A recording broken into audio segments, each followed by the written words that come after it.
Good evening, everybody. Welcome back to another video by me, Katie. So some of you are probably going to be thinking that I got this idea from Jordan's latest video, but I've actually been thinking about doing something like this for a while. I just wasn't sure how I wanted to do it. As far as like what schedule I wanted it to be on, things like that.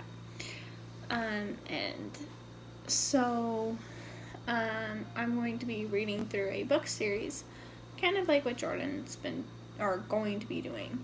Because last night he did a video of him reading the first book, or the first chapter of the last book of the Harry Potter series, the Deathly Hallows. What I think he's planning on doing, because he was just doing that kind of as a test run, what I think he's going to be doing is, once he's finished reading Deathly Hallows, he's going to start with the first book. He's not going to read Deathly Hallows in a video. He's reading it personally for himself right now, since it's been a while since you read it. But once he gets done that, he's going to start with the first book and read through it. I'm not quite sure what his schedule is as far as how he plans on doing that. What I'm thinking of doing is reading a chapter a day. With our nursing schedule being a little hit or miss lately, I have all these nights where I'm going to be up, and so me reading actually helps Gideon stay asleep, and it gives me something to do. It makes it so that you guys don't have to wait a week before you get another video.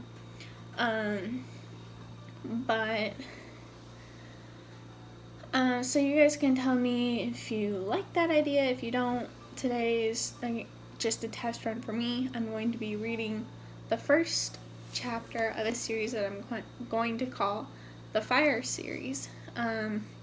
Mostly because I don't know what the actual name of this series is called, but all of them have the word fire in the title. So this one is called The Fire Within. The second book is called The Fire Star. And the third book is called Icefire. Some nights I might be reading more than one chapter if the first chapter is a little shorter. If I live stream them, which I might do some of them, but I doubt it. If some of them are a little bit longer, I might split those into 2 sessions. But for the most part, I think I'm just gonna read the whole chapter, upload it. You guys can pause it when you need to, things like that.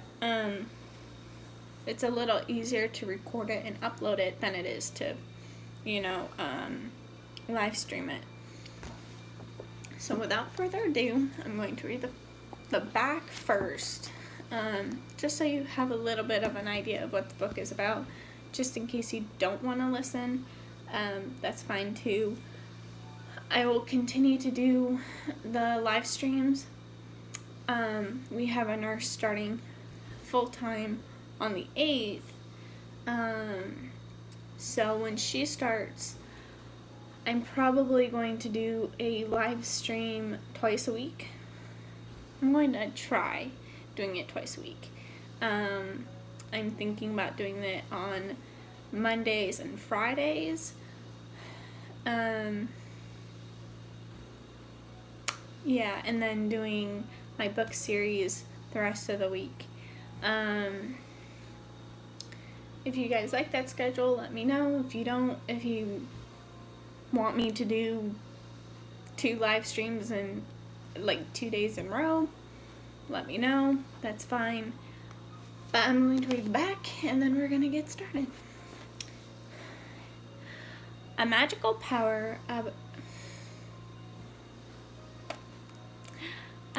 adventure about the power of dragons. When David moved in with Elizabeth Pennycettle and her 11-year-old daughter, Lucy, he discovers a collection of clay dragons that come to life.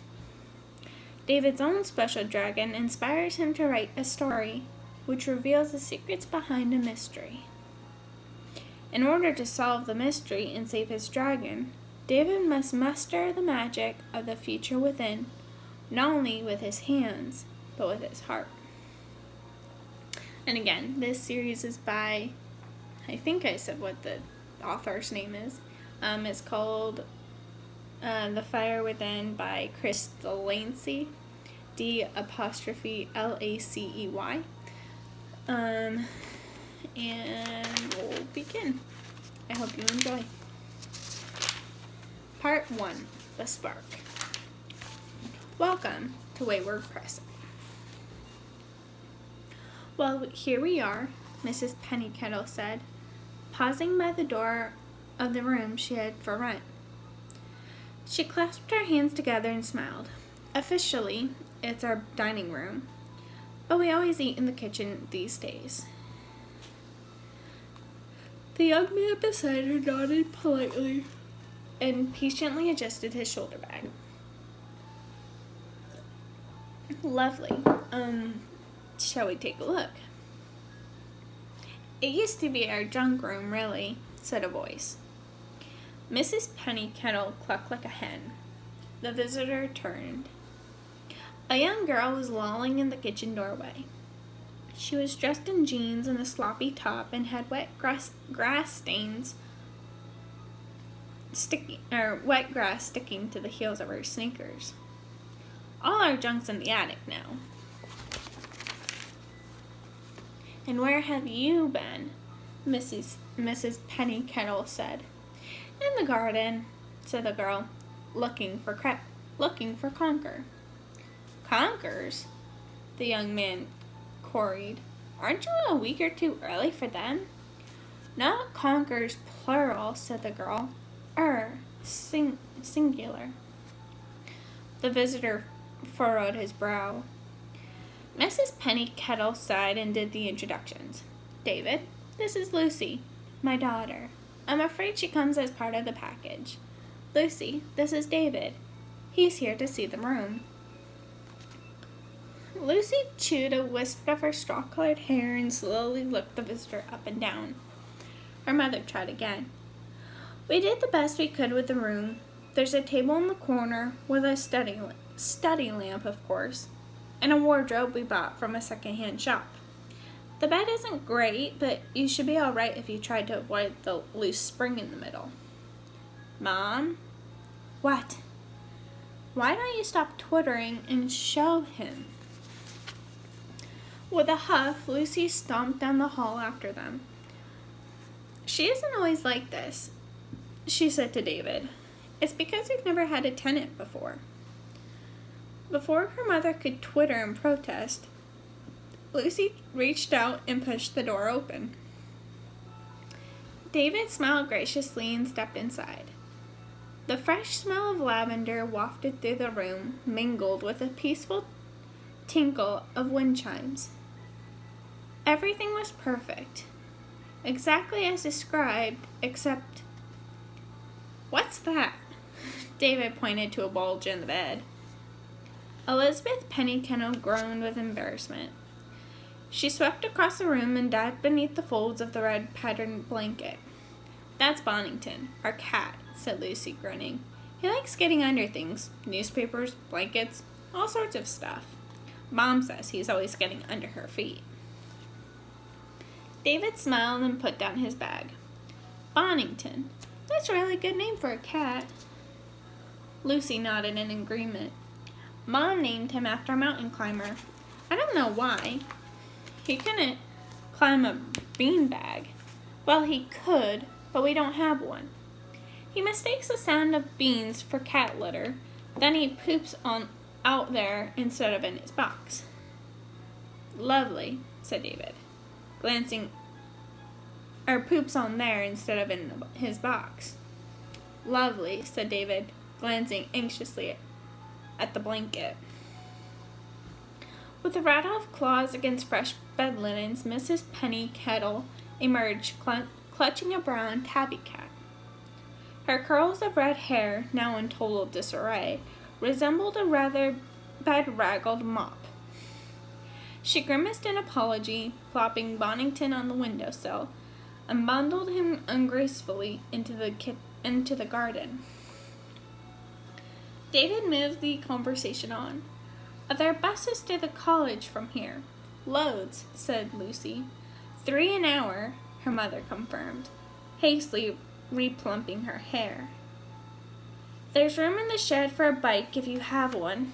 If you were stuck, you could always have a lift into town with my car, as long as you don't mind sharing with the Dragons." "Oh, yes," said David, raising a finger. His mind floated back to the wording on the postcard in the newspaper stand window. "Must like cats and children and—" "Like him." Lucy pointed to a shelf above a sealed-off fireplace. Sitting at its center was a small clay dragon, unlike any that David had ever seen. It wasn't a fearsome, fire-breathing monster, the sort of dragon that might capture medieval maidens. Nor was it a cutesy cartoon sort of thing. There was a fierce pride in its oval-shaped eyes, as if it had a sense of its own importance and knew it had a definite place in the world. Its slim body was painted green, with turquoise hints at the edges of its scales. It was sitting erect on 2 flat feet in an arrow-shaped tail that swung back on itself in a simple loop. 4 rigid wings, 2 large, 2 small, fanned out from its back and shoulders. A set of spiky, flag-like scales ran the entire length of its spine. David picked it up, and very nearly dropped it. "It's warm," he said, blinking in surprise. "That's because it's been in the sun too long," said Mrs. Penny Kettle, quickly cutting her daughter off. She lifted the dragon out of David's hands and rested it gently back on the shelf. A cone of sunlight fell across it. "There are loads of dragons in our house," said Lucy, a bubble of excitement in her voice. David smiled and touched a finger to the dragon's snout. For one strange moment, he thought he could detect a layer of ash on the wide, flared nostrils. He ran a thumb across a glaze and decided it was dust. "Do you collect them?" Lucy shook her ponytail. "We make them." "I make them," said her mother. "I'm learning," said Lucy. "Penny Kettle Pots and Crafts. We're famous. Mom sells them at the market on Tuesdays and Thursdays and Saturday afternoons. When there's a craft fair at Scrubbly Garden Center, she takes them there too. Loads of people buy them." "I bet," said David, with a nod of admiration. "Do you make them here?" Mrs. Penny Kettle pointed at the ceiling. "I have a small studio in one of the bedrooms. It's called the Dragon's Den," Lucy said mysteriously. She put her hands behind her back and swung her shoulders. "You're not allowed to enter." "Lucy, don't tease," her mother chided. Turning to David again, she said, "I'll gladly show you around once you've settled in. Well, if you decide to take the room, that is." David ran a hand through his mop of brown hair. Dragons. It was certainly different from his last place, where all you got were spiders and the occasional mouse. "It's perfect," he said. "Just what I wanted. If you and your dragons will have me, Mrs. Penny Kettle, I'd like to move in right away." "Call me Liz," she said, holding out a hand. "We'd love for you to stay, wouldn't we, Lucy?" Lucy wiggled her nose. "That depends on the other thing." "Other thing?" said Liz. "What other thing?" Lucy smiled directly at David and said, "Do you like—" "Peas?" said Mrs. Penny Kettle, cutting in again. "We're having shepherd's pie for dinner. Could you eat a few peas?" Yes," said the tenant, looking slightly confused. Lucy squared up to her mother and hissed, "Mom, you know I wasn't going to say peas." She made a grumpy-sounding humph and turned on her heels. I'm going to go look for Conker again. I don't think so, said her mom, catching hold of her shoulders. You're going to help me peel potatoes. She pushed Lucy to the door like a shopping cart. We'll leave you to settle in, David. If there's anything you need, don't hesitate to call. Dinner in about an hour, okay? Great, he said, smiling politely, still wondering what Lucy had been intending to say. Instinct warned him not to ask. Instead, he pursued a more urgent matter. Excuse me, where's the bathroom? Top of the stairs, turn left, said Liz. Remind me to find some towels for you later. David nodded. I'll be quick. He glanced at Lucy and stepped into the hall. It's not fair, she complained, folding her arms. Kitchen, said her mom, and that was that. With a shake of his head, David started up the stairs. If first impressions were anything to go by, life with the Penny Kettles promised to be interesting, if a slightly unusual experience. Proud-eyed dragons, a dippy cat, wind chimes at the window, someone called Conker, whoever he was, and now this. He slowed to a halt at the top of the stairs, his eyes drawn to a sign on the door across the landing. Dragon's Den. It was hand-painted, golden green with bright orange flames leaping. I'm so sorry. My phone fell over. Hold on. Why did it get so dark all of a sudden?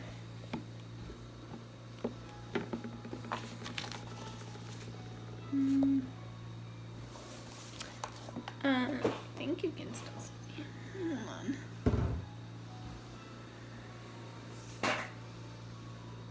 There we go. Sorry again.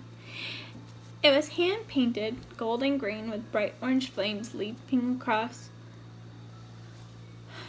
up around the lettering. David drummed his fingers on the banister rail. The desire to have a peek inside was enormous, but the door to the studio was firmly closed, and if Liz came up and caught him sneaking, it would be goodbye Mr. Rain, and no shepherd's pie either. Casting temptation aside, he went into the bathroom and switched on the light. There, he met his second dragon. It was sitting on the toilet tank. It was bluer in color than the dragon downstairs. To tones with the bathroom, he thought. It had smaller wings, a larger snout, and a rather peculiar, alert expression. It wasn't warm like the other, but it did have a faintly rosy smell, as if its glaze had been specially painted to carry some sort of freshening scent. David turned it to face the wall. No way was he going to unzip himself, not with that thing watching. By dinner time, Liz and Lucy had forgotten their tiff, and David had made to feel fully at home.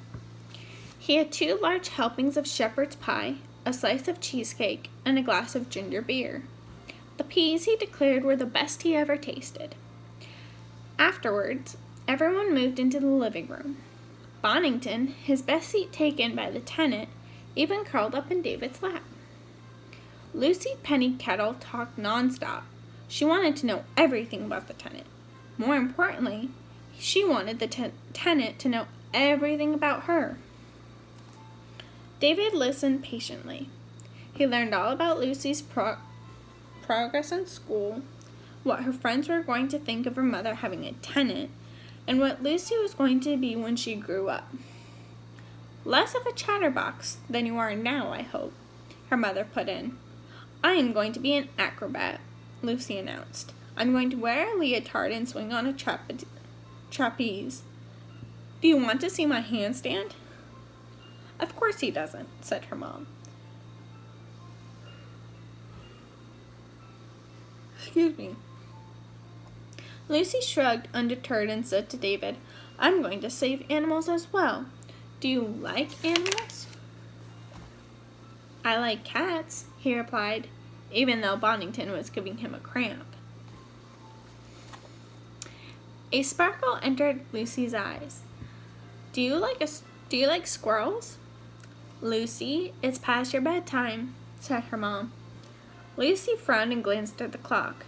Do you? She pressed, nudging David's toe.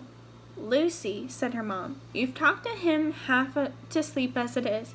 He doesn't want to be pestered about squirrels. Lucy said hotly, I was only asking if he liked them, Mom. The red ones are pretty, David put in, trying to diffuse the argument a little. By now, he figured out that squirrels were the other thing Lucy had been wanting to ask about earlier. Surprisingly, Lucy looked at him in shock. Don't you like the gray ones?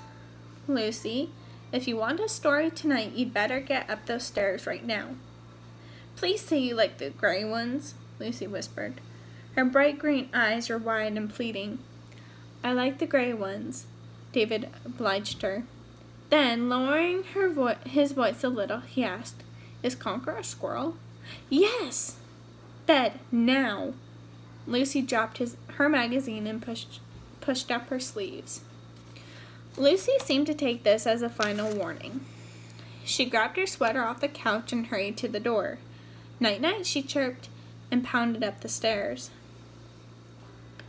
As her footsteps faded into the distance, David glanced sheepishly at Liz and said, Sorry, was I not supposed to mention, you know? Liz smiled and shook her head, partly with amusement, part exasperation. Lucy loves wildlife, particularly squirrels. This morning we agreed that if you took the room, she wouldn't pester you about them for at least a day. Her timing was a little off, as usual. I was trying to spare you, as it's your first night. I don't mind, said David. She's quite funny, really. You say that now, said Liz. I guarantee by the end of the week you'll be wishing that Noah had never let them on the ark. She stood up and tugged the curtains shut, taking care not to topple a gruff-looking dragon that was standing on top of a small speaker. David ran a knuckle down Bonington's back. It's very leafy around here. You must see a lot of squirrels. To David's surprise, Liz gave a shake of her head. Not now. Not since the oak tree's been gone. David lifted an eyebrow. You had an oak? In the garden? In the crescent, next door to Mr. Bacon's. He's our neighbor on this side. Liz pointed at the chimney wall. It was cut down a few months ago. We got a note under the door saying its roots were damaging the road. It didn't look all that bad to me, but someone must have known what they were doing, I suppose. Lucy was devastated, cried for days. When the tree went, the squirrels went too. She's been looking for them ever since. Conker, said David, latching on. She was looking for him when I arrived. Yes, he's the only one she's seen so far. I think they've scattered all over. There's nothing in the crescent for them now. David's eyebrows narrowed a little. So why is Conker still around? If the rest have scuttled off, why hasn't he? Liz stooped to gather Lucy's shoes. Lucy says he's hurt and can't get away. Hurt? David sat up a little straighter. Bonington, wakened by the sudden movement, gave a fishy-smelling yawn and dropped to the floor. Liz opened the door to let the cat out. He's only got one eye, she said.